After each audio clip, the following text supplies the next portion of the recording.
আত্মসমর্পণের পর আরিয়াদহ কাণ্ডের মূল অভিযুক্ত জয়ন্ত সিং গ্রেফতার।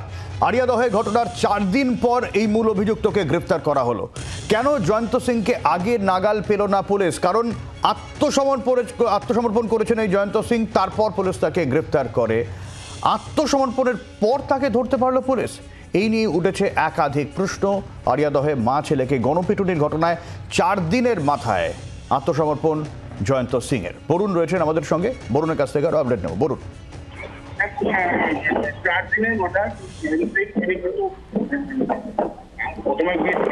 বরুণ তোমার কথা ঠিক মতো শোনা যাচ্ছে না।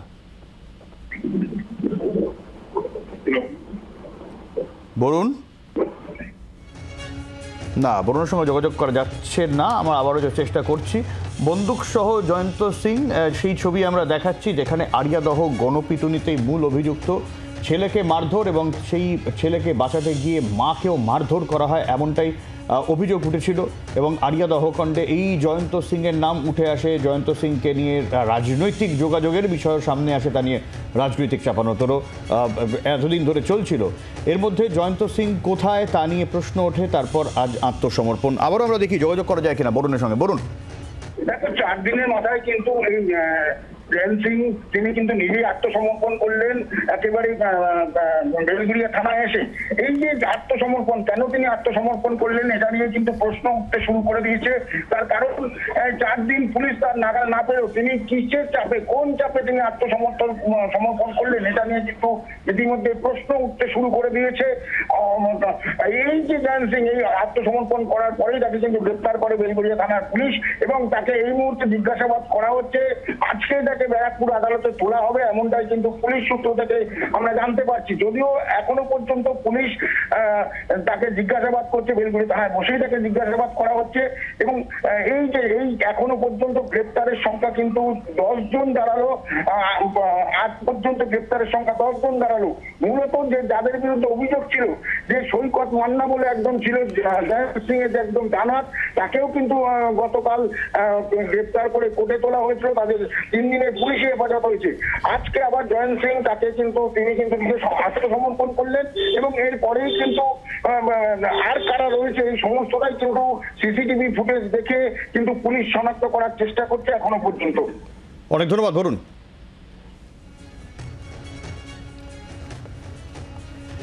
যেরকম বরুণ বলছিল যে সিসিটিভি ফুটেজ দেখে এই জয়ন্ত সিং এর ঘটনার সামনে আসে এবং জয়ন্ত সিংকে আইডেন্টিফাই করা যায়। এরপর থেকেই খোঁজ করছিল পুলিশ এবং তারপরেই জয়ন্ত সিংকে গ্রেফতার করার জন্য চাপ আসে পুলিশের ওপরে। পুলিশের তরফ থেকেও দাবি করা হয় যে জয়ন্ত সিংকে তারা খুঁজছে, যদি জয়ন্ত সিং এতদিন ফেরার ছিল বলে জানা গিয়েছে। তবে আজ আত্মসমর্পণ করে এবং তারপর তাকে গ্রেফতার করা হয়। কিন্তু এখানে প্রশ্ন উঠছে, এতদিন ধরে পুলিশ তাকে খুঁজে পায়নি কেন? কারণ জয়ন্ত সিং এবং তার অনেক রাজনৈতিক যোগাযোগ, সেই বিষয়টাও কিন্তু সামনে এসেছিল এবং এই নিয়ে রাজনৈতিক চাপানোতরও সামনে এসেছিল।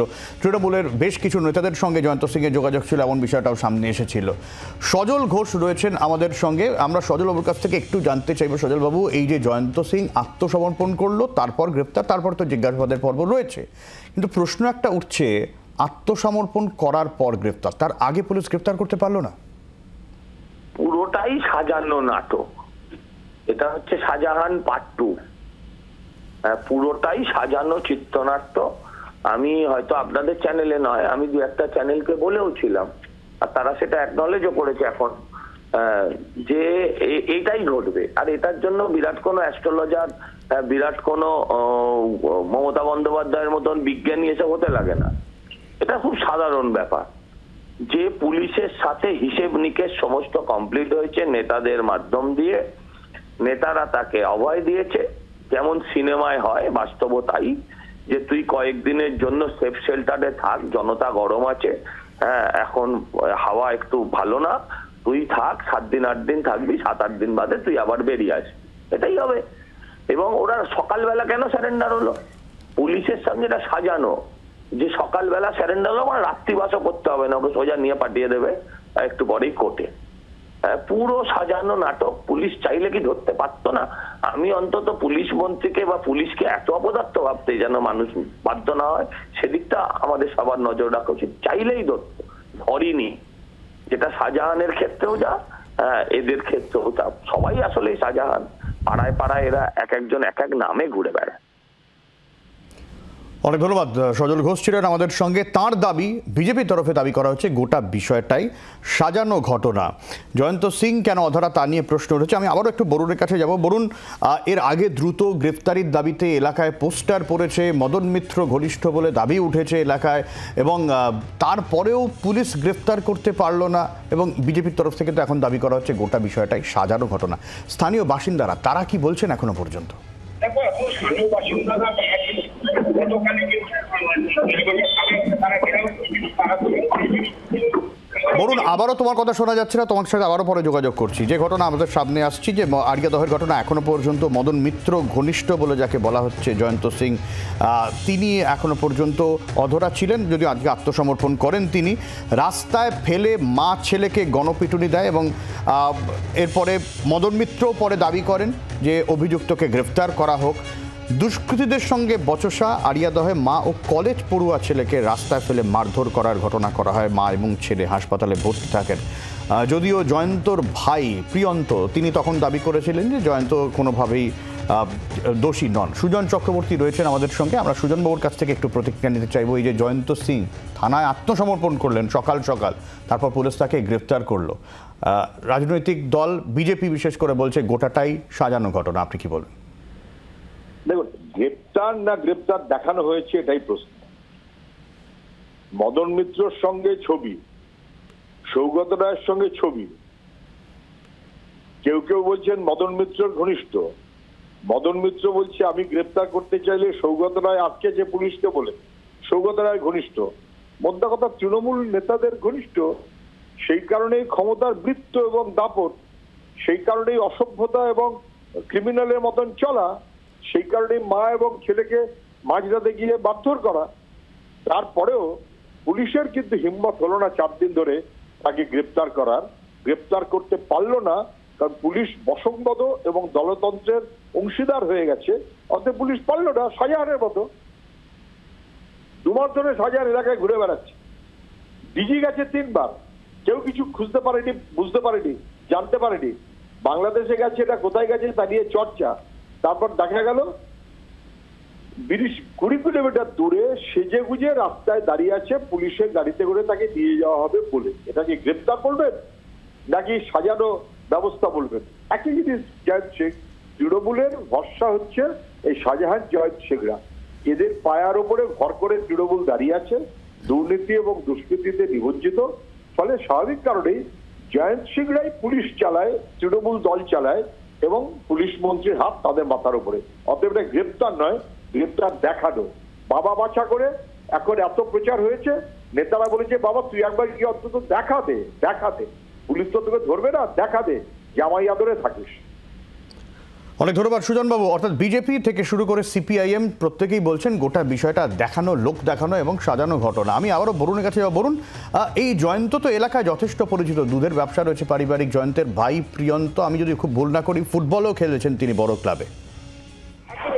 তিনি কিন্তু তার বিভিন্ন ধরনের প্রভাব রয়েছে, তিনি তার একাধিক ব্যবসা রয়েছে, এবং তাকে পরিচিত নয় এমন মুখ তিনি কিন্তু নন।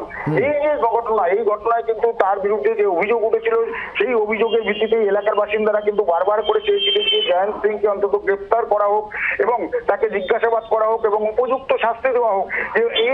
এরপরেই কিন্তু 4 দিন ধরে ক্রমাগত চাপ ছিল পুলিশের, এবং রাজনৈতিক মহলেও বিভিন্ন ধরনের ছবি যেটা প্রকাশ পেয়েছিল মদন মিত্রের থেকে আরম্ভ করে, সৌগত রায় থেকে আরম্ভ করে বিভিন্ন রাজনৈতিক নেতাদের সঙ্গে তার যে ছবি এসেছিল, তারপর থেকে কিন্তু প্রচন্ড ভাবে রাজনৈতিক চাপ একদিকে যেমন ছিল, প্রশাসনিক চাপ একদিকে ছিল। এই সমস্ত কিছু নিয়ে কিন্তু জয়ন্ত সিং আজকে তিনি আত্মসমর্পণ করেছেন, এবং তারপরে তাকে কিন্তু গ্রেপ্তার করেছে বেলঘরিয়া থানার পুলিশ। এমনটাই কিন্তু এখনো পর্যন্ত জানা যাচ্ছে। একদমই বরুণ, অনেক ধন্যবাদ তোমাকে। আমি তোমার কাছে পরে আবারও আসবো, তুমি একটু সঙ্গে থাকো। আমরা যেরকম দেখলাম যে এলাকার বাসিন্দারা তারাও কিন্তু একযোগে পথে নেমেছিলেন এবং এই জয়ন্ত সিংকে গ্রেফতার করা হোক এমন দাবি করেছিলেন। সৌম্য আইচ রায় কংগ্রেসের আমাদের সঙ্গে রয়েছেন। সৌম্যবাবু, আপনার কি প্রতিক্রিয়া এই জয়ন্ত সিংয়ের আত্মসমর্পণ এবং পুলিশের গ্রেফতারি নিয়ে? দেখুন, পুলিশ কি করবে বলুন? পুলিশের দক্ষতা নিয়ে আমরা প্রশ্ন করি না। পশ্চিমবঙ্গের পুলিশ অত্যন্ত কম্পিটেন্ট, রাজ্যের পুলিশ, কলকাতা পুলিশ অত্যন্ত কম্পিটেন্ট। তাদের একাংশ দলদাসে রূপান্তরিত হয়েছে। কি করা যাবে? অপরাধীদের সামনে হাঁটু গেড়ে বসে তারা অপরাধীদের কাছে আত্মসমর্পণ করতে বাধ্য হচ্ছে। এই সরকারের পুলিশ মন্ত্রী কি করছে? তাহলে কি পুলিশ নির্দেশের অপেক্ষা করছিল? 4 দিন ধরে তাকে খুঁজে পাওয়া যাচ্ছিল না? শাহজাহানের ক্ষেত্রেও তাই হয়, আপনার চোপড়ার ক্ষেত্রেও তাই হয়, প্রত্যেকটা ঘটনাতে দেখি চোর পুলিশের খেলা হয়। আসলে বিষয়টা তা নয়, বিষয়টা হচ্ছে নির্দেশের অপেক্ষা। এরাই তো সম্পদ, এরাই তো এগিয়ে বাংলার সম্পদ, এদের সঙ্গে প্রভাবশালীর মাথায় হাত। তাহলে এরা স্কট ফ্রি হয়ে এই কাজ করতে পারে? এত ক্ষমতা এদের কারা দিয়েছে? তাদের নির্দেশের জন্যই তাহলে পুলিশ অপেক্ষা করছিলেন। এরা শুধু শুধু দুষ্কৃতকারী নয়, এরা প্রভাবশালীও বটে। তাই পুলিশের দোষ না দিয়ে আমরা বলবো যে পুলিশ মন্ত্রী কি করছিলেন। পুলিশ মন্ত্রী তো তাহলে কি পুলিশ মন্ত্রীর দক্ষতা নিয়ে প্রশ্ন আসছে? তাহলে কি পুলিশ মন্ত্রী কাউকে প্রভাবিত করছেন? অনেক ধন্যবাদ সৌম্য। পুলিশ মন্ত্রী কাউকে প্রভাবিত করছেন কিনা তা নিয়ে প্রশ্ন তুলছেন সৌম্য এইচ রায়। দলীয় প্রভাব রয়েছে কিনা তা নিয়ে প্রশ্ন তুলছেন বিরোধীরা।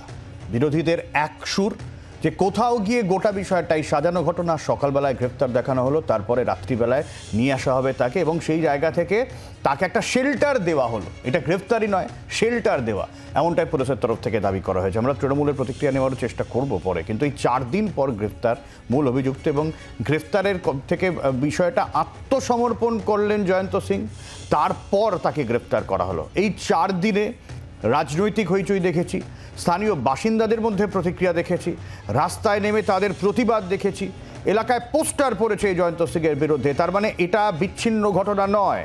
স্থানীয় বাসিন্দাদের ক্ষোভ চরমে উঠেছিল, সেই কারণে তাদেরকে রাস্তায় নামতে হয়েছিল। তারপর যেভাবে কলেজ পড়ুয়া এক ছাত্রকে রাস্তায় ফেলে মারা হয়েছিল এবং তাকে বাঁচাতে গিয়ে আক্রান্ত হয়েছিল মাকেও, তাতে ক্ষোভ চরমে ওঠে এবং তারপরে তার গ্রেফতারির দাবি ওঠে। তারপরেও কেন 4 দিন ধরে পুলিশ নাগাল পেল না, কেন আত্মসমর্পণের পর গ্রেফতার, তা নিয়ে কিন্তু প্রশ্ন উঠছে, প্রশ্ন তুলছেন স্থানীয় বাসিন্দারা, প্রশ্ন তুলছেন রাজনৈতিক ব্যক্তিত্বরা এবং অবশ্যই বিরোধীদের সুর চড়া, রাজনৈতিক নেতাদের সুর চড়া, যেখানে রাজনৈতিক ছত্রছায় আমরা পর দেখেছি একের পর এক ঘটনা, এবং ঘুরে ফিরে সন্দেশখালী শাহজাহানের প্রসঙ্গ টেনে আনছেন বিরোধীরা। ফলে খুব স্বাভাবিকভাবেই গোটা বিষয়টা নিয়ে চরম অস্বস্তিতে তৃণমূল কংগ্রেস। কারণ যে ছবি আমরা বারবার দেখাচ্ছি, মদন মিত্রের সঙ্গে ছবি, মদন মিত্র আবার সৌগত রায়ের প্রসঙ্গ টেনে আনছেন, এই গোটা বিষয়টা নিয়ে জয়ন্ত সিং যে তৃণমূল ঘনিষ্ঠ ছিল সেটা বিরোধীর তরফে দাবি করা হচ্ছে, এবং বিরোধীরা দাবি করছেন এই শাসক দল ঘনিষ্ঠতার জন্যই জয়ন্ত সিংকে এতদিন ধরে পুলিশ গ্রেফতার করেনি, তাকে আত্মসমর্পণ করতে বলা হয়েছে এবং পুলিশ তাকে শেল্টার দিয়েছে। বিরোধীদের তরফে অন্তত এমনটাই দাবি করা হচ্ছে। যদিও পুলিশ তাকে গ্রেফতার করেছে এবং জিজ্ঞাসাবাদ চালাবে পুলিশ কী কারণে এই ঘটনা, এবং বারবারই যে বন্দুকসহ ছবি আমরা দেখাচ্ছি ঘুরে ফিরে, এবং এই জয়ন্ত সিংয়ের বিরুদ্ধে আগেও বেশ কিছু যে অভিযোগ উঠেছে, এবং এইভাবে বন্দুক ম্যাগাজিন নিয়ে প্রকাশ্য ছবি, আড়িয়াদহ গণপিটুনিতে মূল অভিযুক্ত এই জয়ন্ত সিং যথেষ্ট বিতর্কিত। এলাকায় পরিচিত জয়ন্তর ভাই প্রিয়ন্ত কলকাতার 2 বড় ক্লাবে ফুটবল খেলেছেন, তাদের পারিবারিক দুধের ব্যবসা রয়েছে, এলাকায় পরিচিত মুখ। সেই পরিচিত মুখ যখন এই ঘটনা ঘটে তখন তো প্রশ্ন ওঠে। আমরা তৃণমূলের প্রতিক্রিয়া নেওয়ার চেষ্টা করব। জয়প্রকাশ মজুমদার রয়েছেন। জয়প্রকাশ বাবু, 4 দিন ধরে পুলিশ নাগাল পেল না, আজকে আত্মসমর্পণ, তারপরে গ্রেপ্তার। বিরোধীরা তো বলছে গোটা বিষয়টাই সাজানো নাটক, শেল্টার দেওয়া হলো জয়ন্ত সিংকে। দেখুন, বিরোধীরা কি বললো তার উপরে তো পুলিশ সেই রকম কাজ তো করবেন না। সবচেয়ে বড় কথা, এখানে এই পশ্চিমবঙ্গে পুলিশের যে চাপ, আত্মসমর্পণ তারই পরের পর্যায়ের ঘটনা। পুলিশ তাকে হন্যে হয়ে খুঁজে বেড়াচ্ছে, সে পালাচ্ছে, পালাতে পারছে না, তখন সে বাধ্য হয়ে আত্মসমর্পণ করতে বাধ্য হচ্ছে। বিরোধীরা কি বললো তাতে যায় আসে না। এখানকার পুলিশ, মমতা বন্দ্যোপাধ্যায়ের পুলিশ যে বর্ণ ধর্ম রং না দেখেই তারা কাজ করে, সেটা আরেকবার প্রমাণিত হলো। এবং আমরা দেখেছি চোপড়া কাণ্ডে একদিনের মধ্যেই দোষীকে গ্রেপ্তার করা হয়েছিল। তখন বিরোধীরা বলেছিল এ হচ্ছে তৃণমূলের ঘনিষ্ঠ, কিন্তু তাকে গ্রেপ্তার করে তাকে অ্যাটেম্পট টু মার্ডার ধারা দেওয়া হয়েছে, তার সঙ্গীদের গ্রেপ্তার করা হয়েছে। আজ এখন যেটা বললেন, আড়িয়াদহ কাণ্ডের যে ছেলেটি, তাকে খুঁজে বেড়াচ্ছিল পুলিশ বলছিল আমরা তার নাগাল পেতে শিগগিরই তাকে অ্যারেস্ট করব। ইতিমধ্যে সে চাপে পড়ে এসে আত্মসমর্পণ করেছে। বিরোধীরা কি বলল, তারা আইনের পথে চলছে, পুলিশের মতন করেই কাজ করে আইনকে প্রয়োগ করছে, এবং এদিক দিয়ে তৃণমূল কংগ্রেসের 0 টলারেন্স সেটাই বারবার সামনে আসছে। যেটা আজকে বলুন না, হাতরাসে 121 জন নাকি একদমই। মারা গেছে, সেই বাবা কোথায়? বিজেপি তার উত্তর দিন না। তার বাবারা, সেই বাবা কোথায়? তিনি পালিয়ে আছেন কোথায়? তার উত্তরটা বিজেপি আগে দিন। এখানকার জায়গায় এখানে যোগী রাজ্যের মতন তারা ওই ক্রিমিনালদের বাঁচিয়ে রাখে না। অনেক ধন্যবাদ জয়প্রকাশ বাবু। বাংলার আওয়াজ, বাঙালির আবেগ, জি 24 ঘন্টা।